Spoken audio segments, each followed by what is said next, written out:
if you're looking for the leaders who are going to be coming up and inventing those technologies in the future, look no further than the students wearing these blue corduroy jackets. It has been really cool to see full circle the surprising things that are going on in this industry. And it's really neat to know that I may be learning about a really cool technology on a sponsorship visit with John Deere one day. And then the very next day, I get to go into a workshop with high school FFA members, knowing that those high school FFA members will be the future leaders who are inventing more technologies like that. I think it was a perfect example of a way that the agriculture industry can unite. We're not row crops or strictly livestock or strictly aquaculture. You know, our organization, our industry is so diverse, and that's what makes us powerful. And so moving forward, no matter what we're facing, whether that be IDE or sustainability or broadband connectivity or teacher recruitment and retention, we know that as long as we're facing it together and we're united, we can make a difference. And I think that's a powerful message that we need to continue fighting for. Well, welcome back to Farmside Chat, and I am glad to be with you. This is Zippy, Duvall, and I'm president of American Farm Bureau. I'm going to be your host again today. You know, these podcasts are so much fun, but today is really special because I have two really special guests. You know, we talk a lot about building leadership skills in our farmers and ranchers across the country within our farm bureaus. We talk a lot about bringing young people back to the farm and trying to help them adapt to farm life and be able to be successful in the future. And today I have the best group of people that they represent to talk to, and that's our FFA leaders. So today I have Doster Harper, who is the president of FFA, National FFA, and Anna Mathis, who is the National FFA Secretary. Doster's from Georgia, just about 30 minutes down the road from my farm here. I could almost throw a rock to it. And Anna is from Arkansas. So thank y'all for being with me today. And my listeners always love to hear a little bit of background about my guests. So Doster, we're going to let, I know you're president, but we're going to let the lady go first. Anna? Oh, thank you so much, President Duvall, and thank you for having us here today. We are so honored to be able to be with you and also represent the voice of our organization. I'm Anna Mathis. I'm the secretary this year. I grew up in North Arkansas, and when we're talking Arkansas, it is the extremely rural part. So about 150 people in my small town where I grew up. And I wasn't blessed enough to grow up on a farm, but I was surrounded by agriculture and just a rural lifestyle. And for people there, the farm wasn't about a business, it was about a lifestyle. And has inspired me since I was a young child to advocate for these ranchers and agriculturalists from a grassroots to a national level. And likewise, my dad is an ag teacher and an FFA advisor. So that's kind of my plug into the organization. And I started competing from a young age in FFA and being as involved as possible. And that opened a lot of doors and opened my eyes to the heart of our organization that is beyond just our skills and our talent pipeline, but it's about the integrity of people, about citizenship, and about giving back where we can. And so all these ideals inspired me to run for state office and ultimately national office, where I'm serving now until I graduate with a degree in agricultural communications from the University of Arkansas. Razorback, all right. Razorback country for sure. Razorback country, all right. Well, thank you, Anna. What about you, Doster? Yes, sir. So I come from Covington, Georgia, just like you said a little bit earlier, right outside of Atlanta. So a little bit more of an urban community than Anna. Good mix of an urban and rural environment. I didn't come from an agriculture background, though. I actually grew up in a subdivision right outside the town square in Covington, and I got introduced to agriculture and FFA actually through a science fair project. So I was in an agriculture class my 9th grade year of high school and never got involved in FFA, but I'll never forget this one particular moment in my 10th grade year when my agriculture teacher, Dr. Pollard, threw out this random idea of a beekeeping project to the class and asked if anybody wanted to take it up. And I always had an interest in science, and I needed an idea for my science fair project for my chemistry class at the time. And so I asked Dr. Pollard if that could count as a science fair project for my chemistry class. And when he said it sure could, I decided to take the lead on that beekeeping project, not having any experience with honeybees or beekeeping at all in the past. But that agri-science fair project was my avenue into FFA. And so I completed that project, turned it in for my chemistry class. But then at the end of that project, Dr. Pollard also encouraged me to compete with that in agri-science fair. And so reluctantly at first I agreed, but that agri-science fair project ended up being my first one-way ticket to my first state convention, which was the first time I ever zipped up a blue corduroy jacket. I went down to Macon, Georgia for Georgia FFA state convention. I ended up having an amazing time. And that's when I first learned that I could find a place and a passion in FFA, even with an interest in science. And so that agri-science fair project turned into a 3-year-long supervised agricultural experience in FFA, where I dealt with researching honeybees, managing honeybee colonies, and that gave me a really big passion for agricultural science and agri-science research. So now I'm at the University of Georgia right now, so go Dogs, and I'm there studying agri-science and environmental systems, where I want to hopefully get a career in the agriculture industry, researching crop science and precision agriculture. That is so awesome. From beekeeping to president, and from 150 people community to being the secretary of the national organization. You know, that's got to speak a lot for your families and you yourself as individuals. So congratulations. What a great honor. Because, you know, I'm just an old farm boy and I'm serving as the president of the largest general farm organization in the world. And it definitely is an honor. I had to pinch myself just every once in a while to say, is this really, really happening? And I'm sure y'all do too. So tell me what you have learned. What's the most surprising thing that you have learned in your trip to being a national officer or just about the organization, whatever? Yes, sir. I really think that the coolest part about this journey so far has been really learning a lot about the agriculture industry. And like I mentioned earlier, I got involved in agriculture directly through FFA. I didn't come from a production agriculture background, but learning a lot about the industry has come to me very naturally through this organization and from other folks as well. Just a few weeks ago, actually, I got to go on a sponsorship visit with John Deere.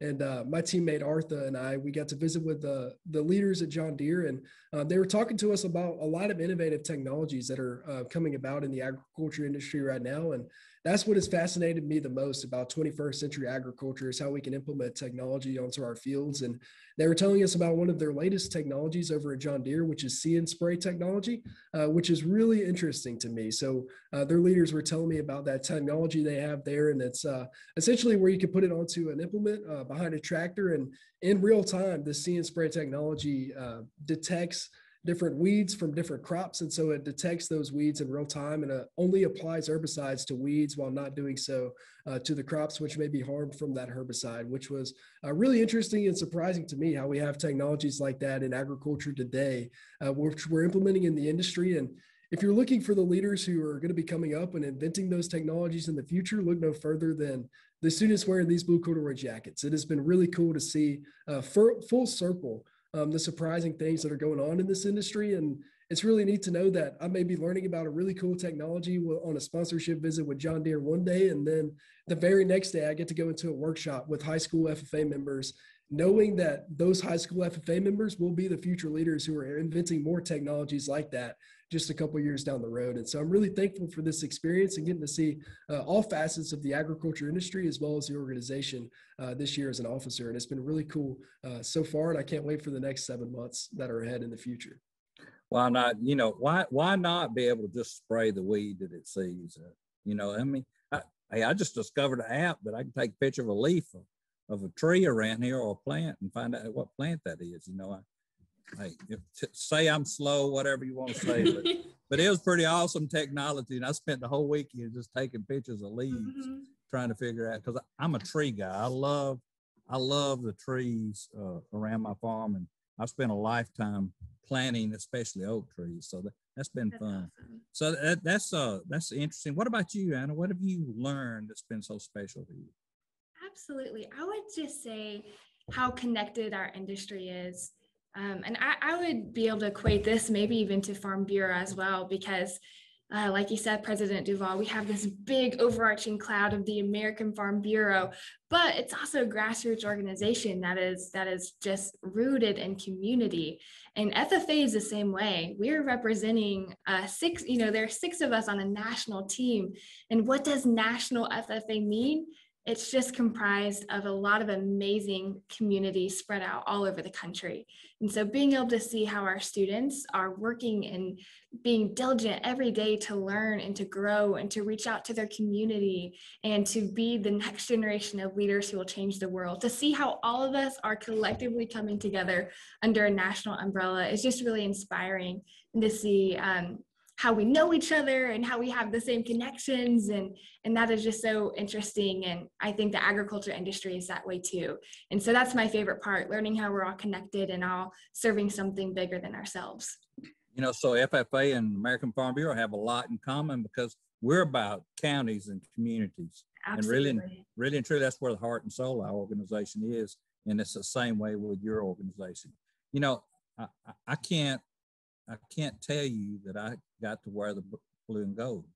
I mean, just like you didn't grow up on a farm, I didn't go to a school that offered it. And I often would watch some of my friends that got to do it and wanted to be able to wear the blue and gold. But I did spend a lot of time 4-H, and 4-H did light a leadership fire within me, obviously, or I wouldn't be sitting here today.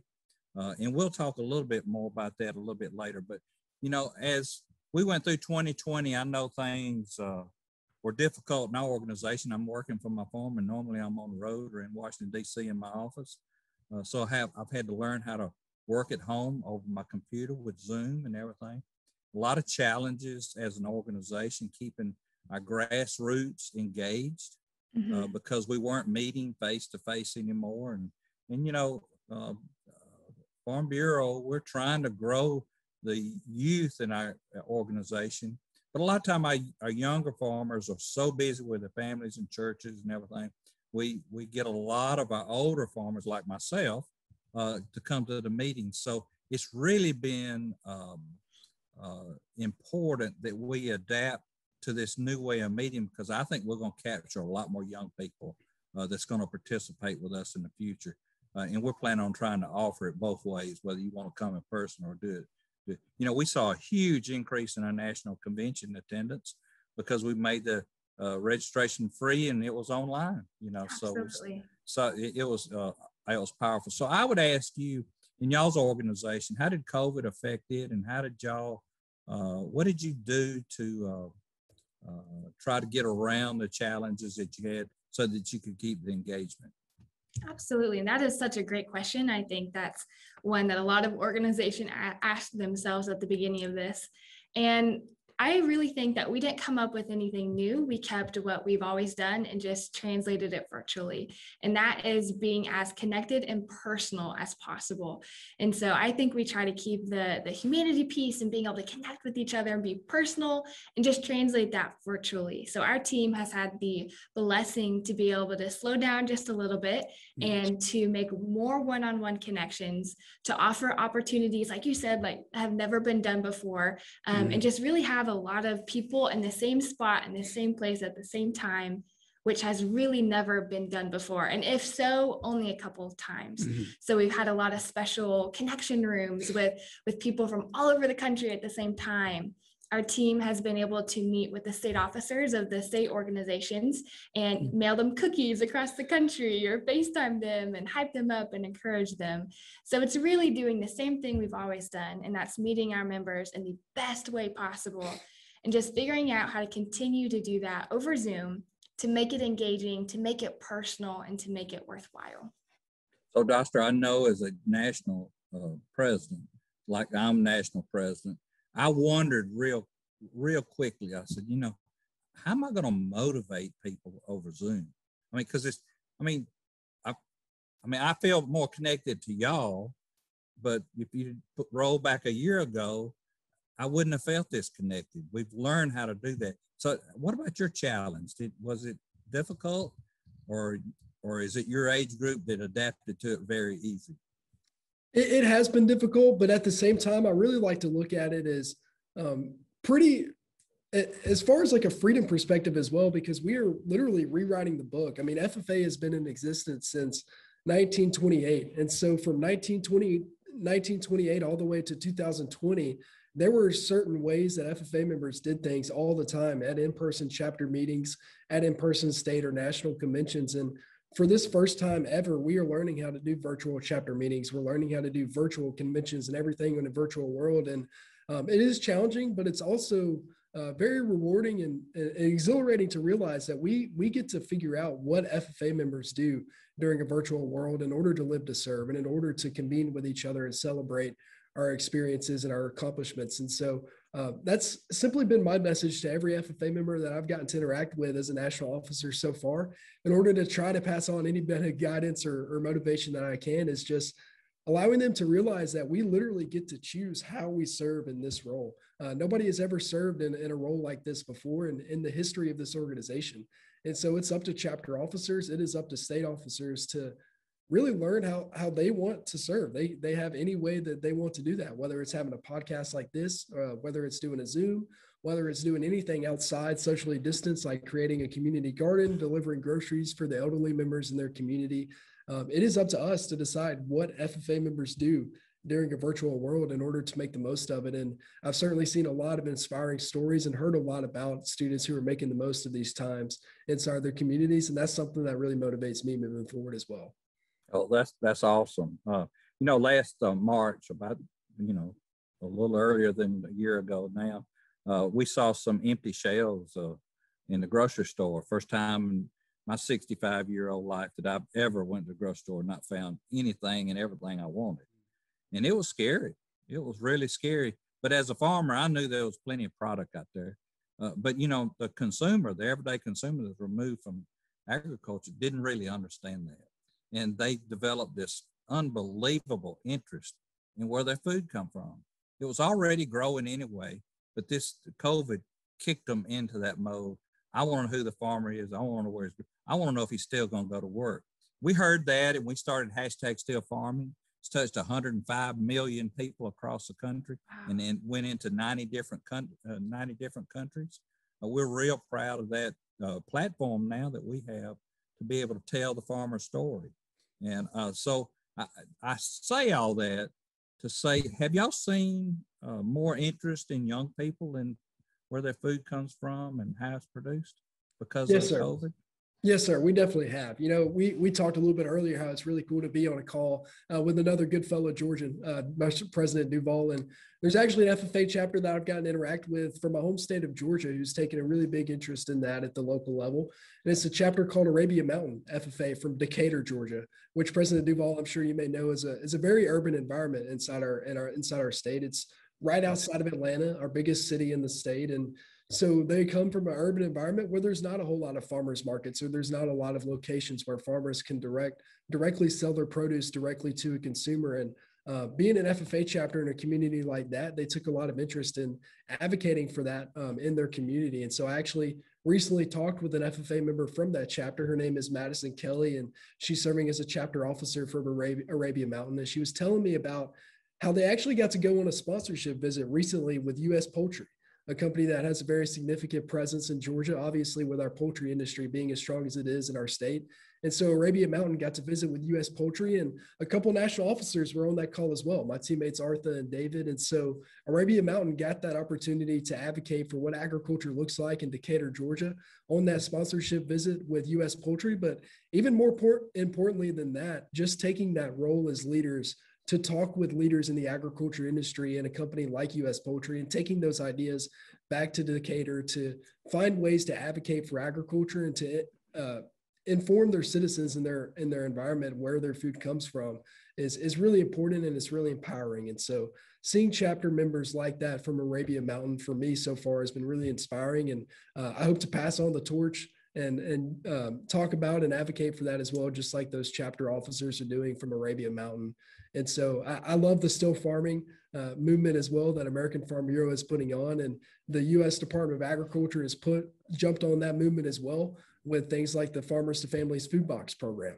And those are all been really helpful ways to inform the public about agriculture. And although this pandemic has obviously been very devastating and it's hurt a whole lot of families, it has provided an avenue for agriculture to inform the public about where their food comes from. And that's been really empowering for us to take advantage of that opportunity. We just, we played a role in that farm to family food box. Mm-hmm. We asked Feeding America to help us write a letter or join us on a letter to USDA to create something like it, because we had farmers dumping milk and plowing up crops, and we needed somewhere to get that to the people that wanted to use it. So, and I just had the CEO of Feeding America on my podcast before this, so it was interesting to hear her tell that side of that story. We're very proud. Our farmers and ranchers, even though they went through a difficult year, they gave back a lot. You know, about $1 million in food, over $5 million in dollars, and I don't know how many thousands of hours they volunteered at food banks, just like I know that your organization has done too. So tell me, being the future leaders of agriculture, what do you see as the biggest challenge facing your age group coming into agriculture? And then after that, I want you to tell me what excites you the most. So let's start with Anna. Okay, that's a great question. And I was thinking about a few large challenges, but narrowing it down to the biggest challenge, I would just say perhaps division, whether that be the division between rural and urban, or even politics, or even division on what we think is the most challenging thing moving forward. I think that's something that our youth, and even all the way up into the adults in our organizations, are facing right now. And so I think it's important, whenever we think about how to kind of mitigate that division, we think about ways to come together, to unite. National Ag Day a little bit ago, I think it was a perfect example of a way that the agriculture industry can unite. We're not row crops or strictly livestock or strictly aquaculture. Our organization, our industry is so diverse, and that's what makes us powerful. And so moving forward, no matter what we're facing, whether that be IDE or sustainability or broadband connectivity or teacher recruitment and retention, we know that as long as we're facing it together and we're united, we can make a difference. And I think that's a powerful message that we need to continue fighting for. So, Doster, what about challenges you see?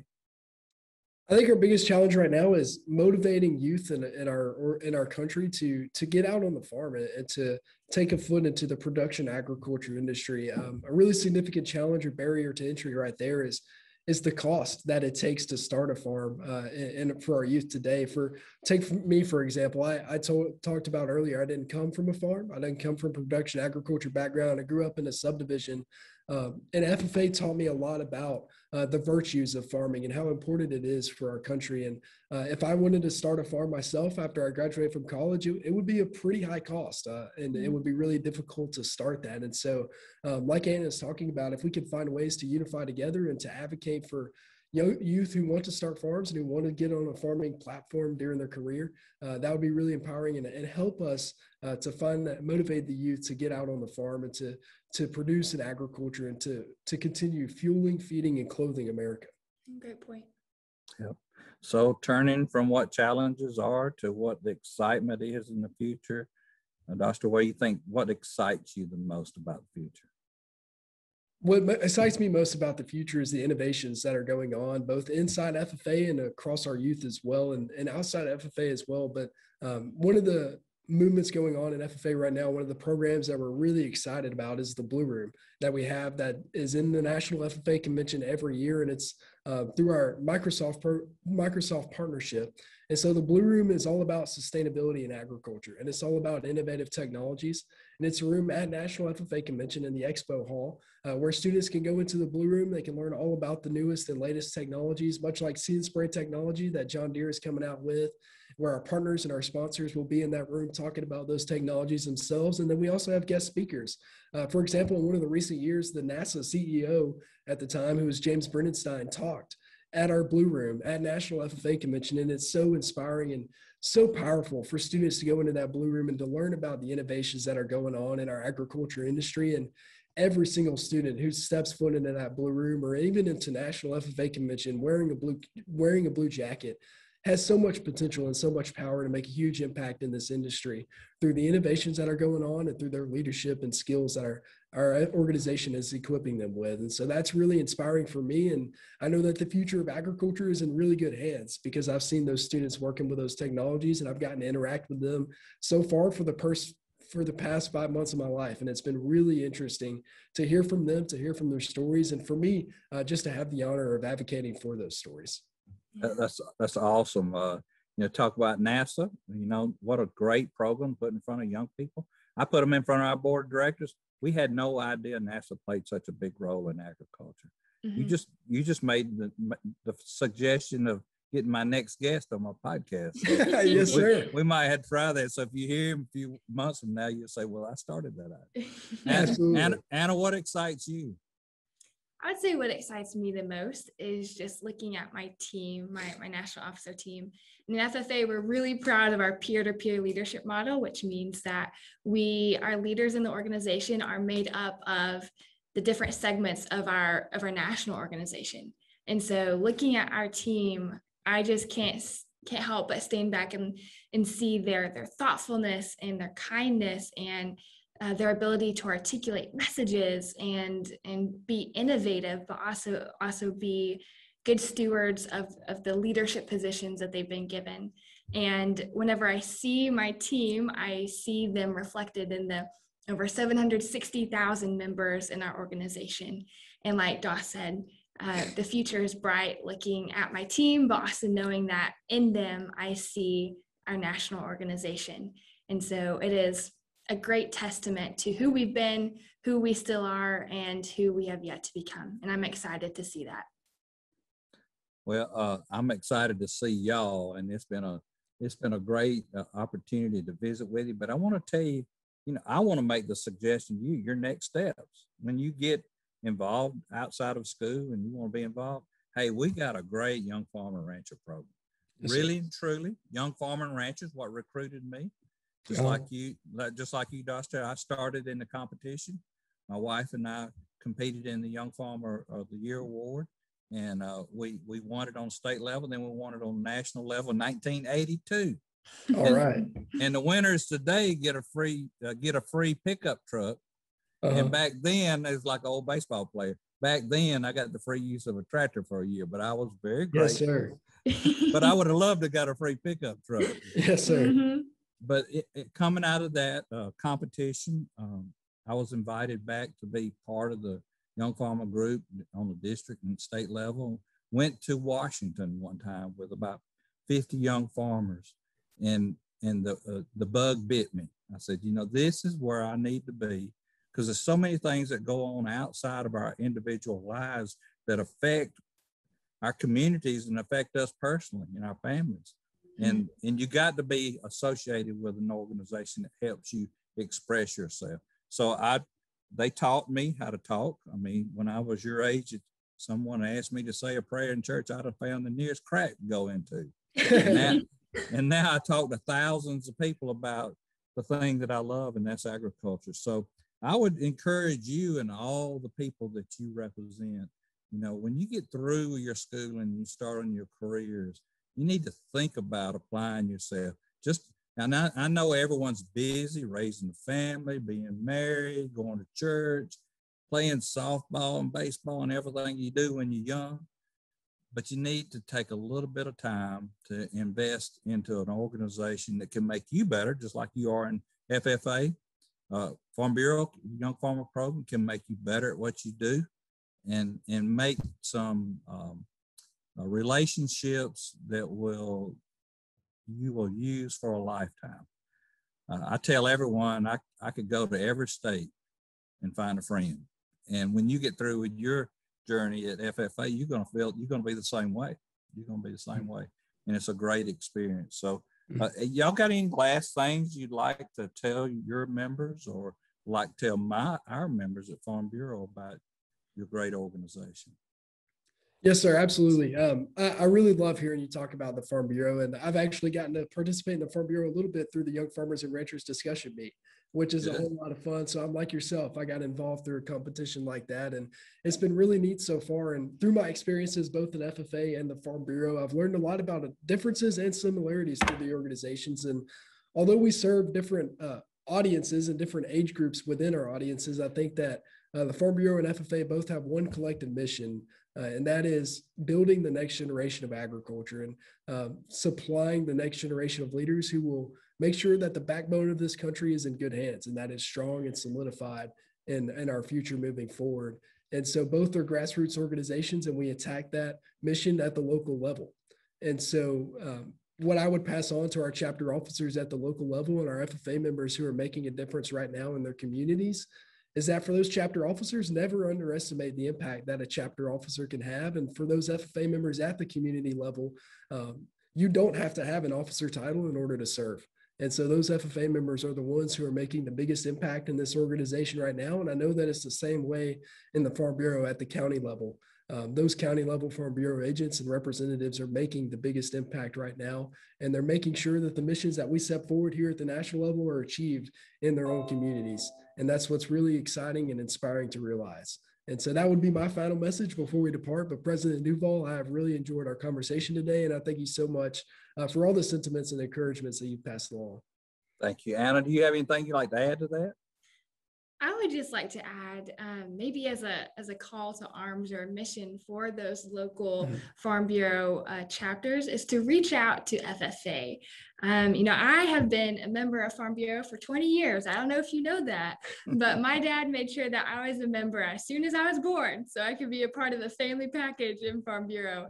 And so President Duvall, you best bet that every single county Farm Bureau dinner, I was in attendance. I was eating the little ice cream that they handed out, and I was looking at the farm facts on the table.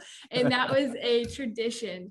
And as I got older, we had an amazing county chapter that always reached out to our FFA chapter, and they sponsored us. They allowed us to come talk. I practiced a lot of my FFA speeches in front of their membership, and they were able to critique and give me suggestions. And we had an amazing relationship that way. Maybe not necessarily a common one, but a special one. So maybe finding creative ways to reach out and collaborate on the local level, because that is where the strength of both of our organizations come, which builds all the way to the national level. So those relationships, like you and like Doster have said, are so powerful. So look forward to seeing how our organizations continue to strengthen those in the future. I agree so much with what both of y'all have said, and I thoroughly enjoyed it. We're so much want more young people to be part of our organization. More young people, more diverse farming operations, more diversity in gender and race. And that's why I put the charge out to my national committee, Young Farmer, Promotion and Education, and Women Leadership, to make it their business, to make us an organization that invites everyone in, so that we have this well-rounded policy that represents one voice for American agriculture. And I think, guys, I just want to thank you so much, Doster and Anna, for being part of this day. We're so proud of you and can't wait to see what great things you do in the future. But when you talk about being inclusive, I tell everybody, 1 Corinthians 16:14 says, let all you do be done in love. And whether it's this country or whether it's our organizations, if we do that, people will come. People will come and be part of our organization, and we will be a better organizations for that. So thank y'all for joining me today. I look forward to seeing you in the future. Yes, sir. Thank you so much, President Duvall. We really enjoyed the conversation, and we look forward to the partnership between FFA and the Farm Bureau growing in the future. So thank you so much for the conversation today. Thank you. Thank you. Thank you. God bless you. Yes, sir. Thank you for joining us for this episode of Farmside Chat. Please be sure to subscribe so that you never miss an episode. And while you're at it, take a minute to rate and review the podcast. This helps us continue to bring you farm fresh content that everyone can enjoy. Until next time, thank you and God bless you.